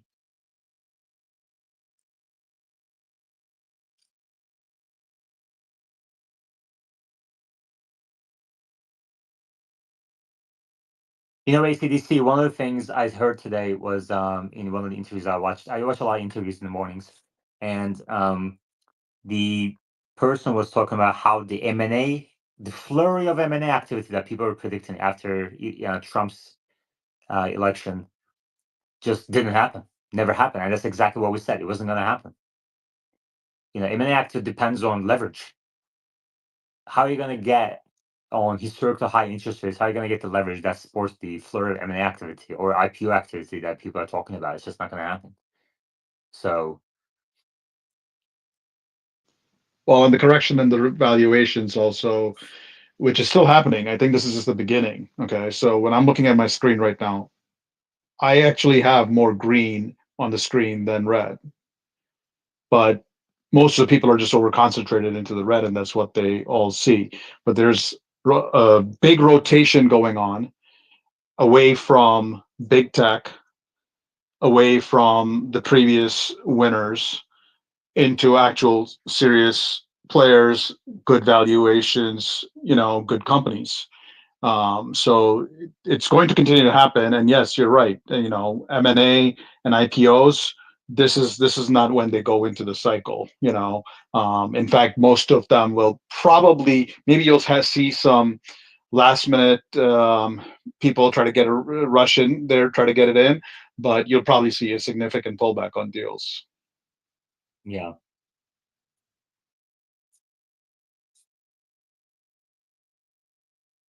Doge remains temporarily blocked from accessing Treasury data. White House National Security Advisor Waltz, we're moving in the right direction to end the brutal and terrible war in Ukraine. Okay. Russia releases U.S. prisoner after talks with Trump envoy, according to New York Times. Anything else? Any other news? Tomorrow is CPI data, and then Thursday is PPI. And last year around this time, inflation spiked upward.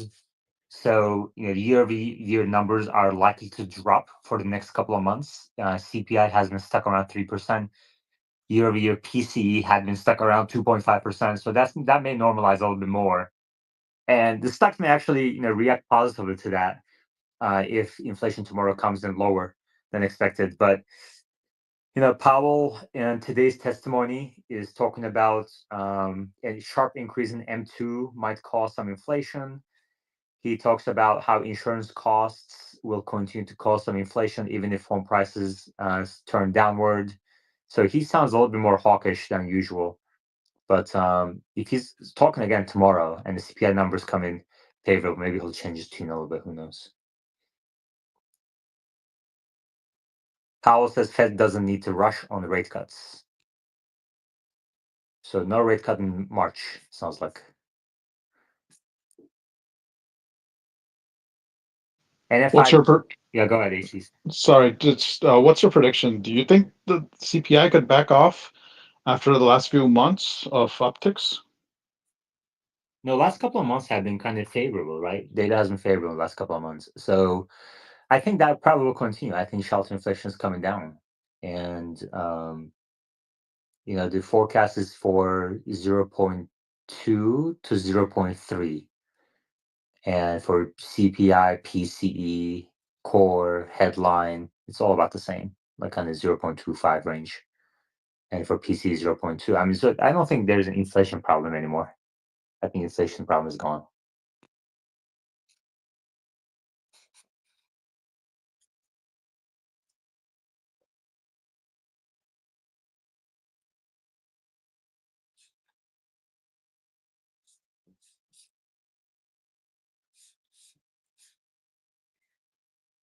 All right. Anything else? Any other questions, comments? When is Rivian announcing, by the way? Let's see.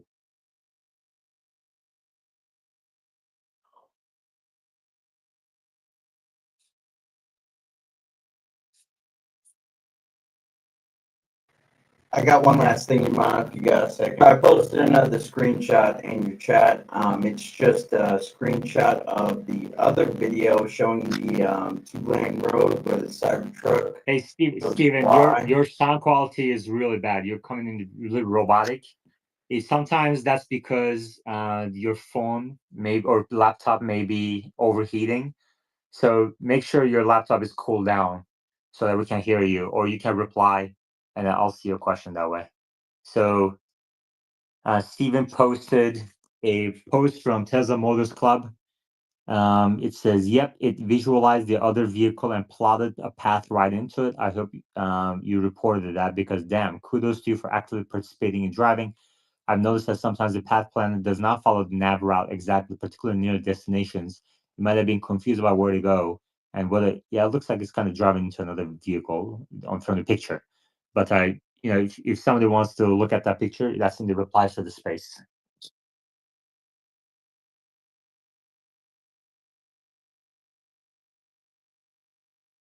Rivian is going to announce on February 20th, so next Thursday. ACDC, what do you expect for inflation tomorrow?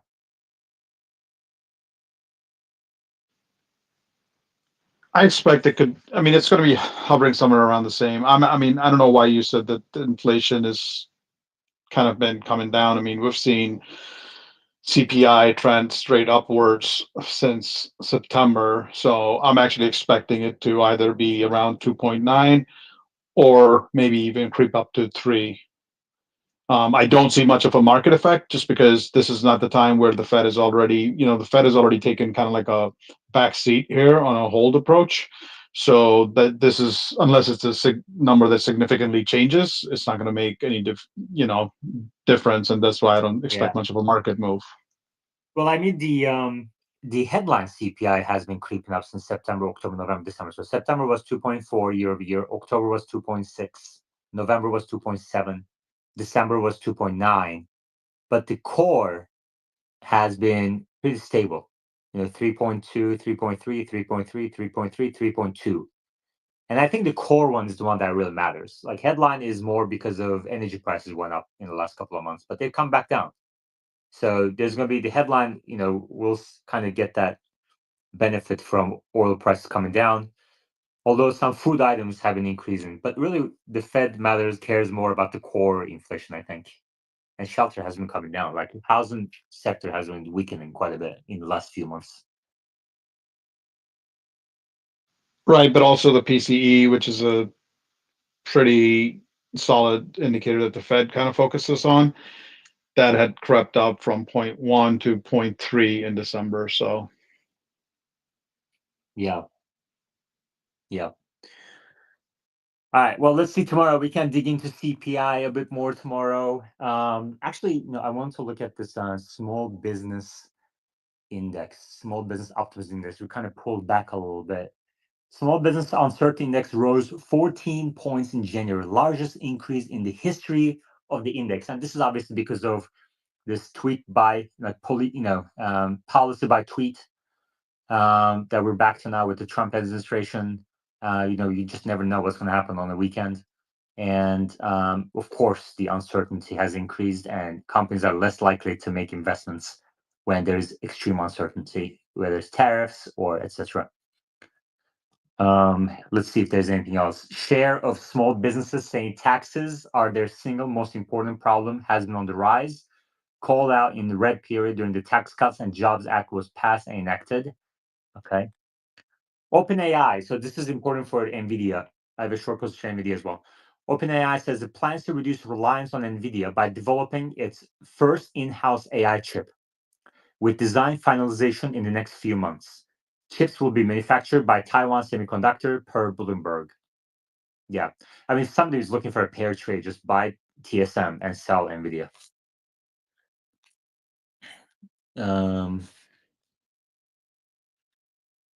Bank of England is looking at central bank for digital currency. Let's see what else.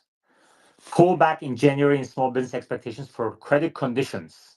That's interesting. Bit of a reversal after a few strong readings from August through December. For those of you who just joined in the second half, the article at the top, Seeking Alpha article at the top, explains why I believe Tesla stock will drop 80% from current prices. I estimate Tesla's intrinsic value at about $200 billion today. Jimmy, how are you?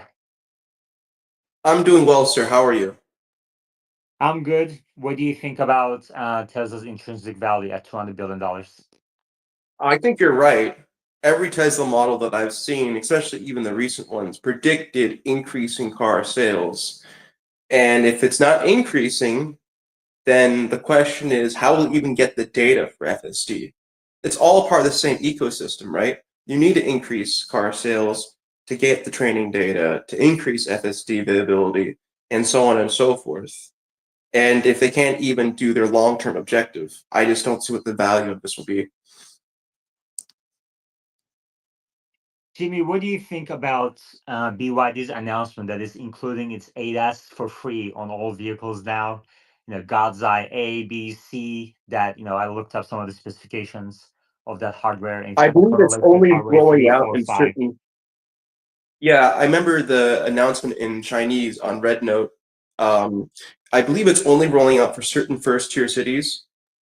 Basically, I think the way it works is you use your BYD app, and then you agree it's within limitations, and they're going to roll it. It's an attempt to prove to the different government regional authorities that it's a perfectly functioning system. As you know, the authorization for such a system comes not from the national government, but from the regional ones. So I think it would be Shanghai, Shenzhen, places like that. It will be around, my guess is a 1 to 2 year trial, and then they'll expand from the first tier cities to the second tier cities, and so on and so forth.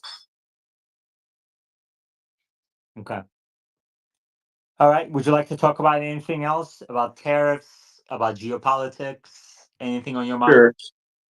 A lot is on my mind. Well, first off, I Telematics? want to just, I love telematics. I'm seeing a No, lot of really great telematics startups no. right Go now. back to what you were going to say. But before you Okay, kind of go fine. off on it, ACDC, go ahead. Just had a quick question for Jimmy. With all the things that are on his mind, if he can also include his perspective on the bet that you and I are going to make, or maybe have already made, on the credits going away or not. We never made a bet on that, ACDC. We No, never it's a bet discussed between that. it's a bet between me and Yaman. I just want your perspective on what you think. That's Oh, all. right. I think the credits will definitely go away. Anyway, so going to the tariffs. These tariffs were I believe the only the Jimmy, steel tariffs. I don't see. I have a different view on the credits. By the way, Libby asked for a link on YouTube to the article that we've been discussing this space, and that link is now in YouTube live chat and also on your screens as well. Jimmy, I don't think. I think there's a chance that Trump, things more likely than not, Trump will keep these credits, and the reason is because without them, Tesla would have a negative gross margin, let alone operating or net margin. So I don't think Trump will want to hurt his biggest financial supporter by, plunging the stock 80, 90%. No, that's fair. That's fair. I guess it would also help American companies. But I also believe he made promises to the oil companies and so forth. No, I can see that. To be honest, I'm not really sure. But to go to the tariffs, the steel tariffs were, I believe, the only major tariffs that were repealed by the Biden Kamala Harris administration. They kept almost all the other tariffs that Trump enacted. Now, the tariffs themselves, it's a very strange thing. The steel tariffs hurt American users of steel, but did increase a small number of steel worker jobs. They hurt a lot of our allies, though, like Turkey, for example, which does export steel to the United States. It hurt Japan, which then tried to buy U.S. steel and so forth. My guess is these steel tariffs will eventually ramp up, even if there is bad news regarding the costs of buying steel and thus increasing prices for construction. My guess is he has a long-term plan that there's more local steel manufacturing. But let's be honest, guys, steel manufacturing in the United States is down pretty substantially. It's expensive to manufacture, partially due to economies of scale. We've been used to cheap imports of steel for a very long time now. And also, let's not forget, a lot of steel is used for the shipbuilding industry. And we have basically no shipbuilding industry in the United States. The only shipyards still functioning are building for the US Navy. And those shipyards are years behind schedule. And a lot of the steel that they use, because they're obligated to use US steel, is essentially lower grade US steel than the Japanese now sell onto the construction industry for various reasons. So when it comes to the tariffs, I agree with all reciprocal tariffs to make a more fair playground for the trade efforts that we want to enact. But steel tariffs, for me, I think there was a reason why Biden repealed them. It didn't make a lot of sense. Going to these other issues, he talked yesterday about his executive orders. Was asked, will you enact tariffs against anyone? He said, yeah, because if they have reciprocal tariffs, we'll do reciprocal tariffs, but we can't really be threatened by them because they already have higher tariffs against us. So if we are threatened, we're going to reply, but they can't hurt us anymore. And I just think to myself, I understand that argument, but the countries we have the largest trade deficits with, most of them are our allies, except for Australia, which we have a surplus with. So when it comes down to negotiating these tariffs, I think at some point the question should be asked, will the Senate eventually pass an actual tariff law? Because if the next administration comes around and starts repealing tariffs, it reminds me of the early 90s, and ACDC will remember this. We had tariff trade wars between certain allies. It was about really basic stuff. It was about meat processing and things like that. And they're repealed, not repealed, enacted, and so forth. All executive decisions, right? These executive actions were very, very inconsistent. But if he really wants to increase the domestic industrialization of America, the reindustrialization of America, I believe that he needs to go to Congress and the Senate and actually enact policy of any country that has a reciprocal tariff on us, we reciprocate. With some exceptions. If they're a part of NATO, if they're at a surplus in some areas, if they have certain local laws allowing American citizens to buy land or build companies in contrast to others, those would be good exceptions. That's my only issue with Trump right now. And, even Thomas Sowell was going out against the tariffs for steel, but I'm in favor of most of the tariffs. Now, going to the other issues, countries like Turkey, countries like Thailand, American allies, they were not expecting to be hurt in the future by Trump. They thought the tariffs would be mostly laid on China. The Chinese were preparing for this. They had all there is a very interesting guy who does YouTube videos, and he's an analyst. He explains that China currently is in a bull run. It's one of the reasons why gold is about to hit $3,000. They can only buy real estate gold, local stocks, and essentially local bonds. And their credits right now are very strong. So if we're doing this and they have this massive surplus, these huge surpluses that they're reinvesting into their economy, at what point can we really hurt China enough to say we need to have a more equal playing field? Because they're doing extremely well, and I think we need to admit to ourselves. What equal Sorry, playing field? BYD is shut out of the US. I'm talking about the overall trade surplus. It has trillions of dollars in trade surplus, reinvesting it into the local economy, and so forth. They are doing well. I mean, every single sanction we've done on China, every single attempt to tariff them, their economy has just done better. Yeah, exactly. We have to admit this. And the question is, at what point do we admit that tariffs might work against other countries? Tariffs will probably not work against China. Yeah. All right, we're going to pick up on that tomorrow. Thank you very much, everybody. Appreciate it. Please take a moment to like and repost the article at the top of our screens and let me know what you think of the article. And I will chat with you all tomorrow. Take care.